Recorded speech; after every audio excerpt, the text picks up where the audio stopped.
L'Organisation mondiale de la santé a jugé inutile mardi les interdictions de voyage pour endiguer la propagation du variant Omicron, dont des cas ont été détectés pour la première fois en Amérique latine. Officiellement signalé en Afrique du Sud le 24 novembre, le variant Omicron, très contagieux, aurait en fait commencé à se propager dans le monde plusieurs jours plus tôt, les autorités sanitaires néerlandaises ayant annoncé mardi qu'il circulait déjà aux Pays-Bas le 19 novembre.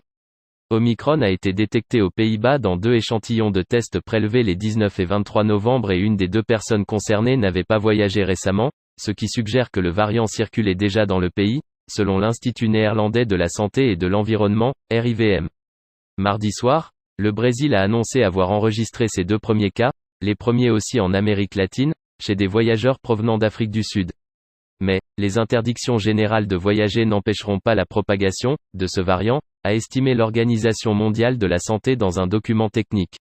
Face à la panique qui semble s'emparer de la planète, le chef de l'OMS, Tedros Adhanom Ghebreyesus, a appelé mardi au « calme » et demandé une réponse « rationnelle » et « proportionnelle ».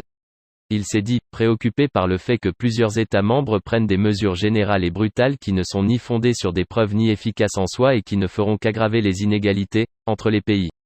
Depuis que l'Afrique du Sud a signalé l'apparition de ce nouveau variant la semaine dernière, de nombreux États ont fermé leurs frontières à ce pays et à ses voisins, provoquant la colère dans la région.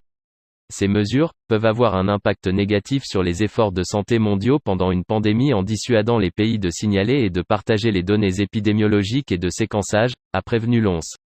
Possible espoir pour les malades du Covid-19, un comité de scientifiques américains s'est prononcé mardi en faveur de l'autorisation d'urgence, chez certains patients à risque, de la pilule contre cette maladie du laboratoire Merck aux États-Unis. La décision finale sur l'homologation de ce médicament reviendra à l'Agence américaine des médicaments, FDA. Au moment où le monde s'interroge sur la réponse à apporter au variant Omicron, le dirigeant de Moderna, Stéphane Bancel, a prédit dans un entretien avec le Financial Times une « baisse significative » de l'efficacité des vaccins actuels. Selon lui, il faudra plusieurs mois pour en mettre au point un nouveau. Tous les scientifiques à qui j'ai parlé, disent « cela ne va pas le faire », assure-t-il.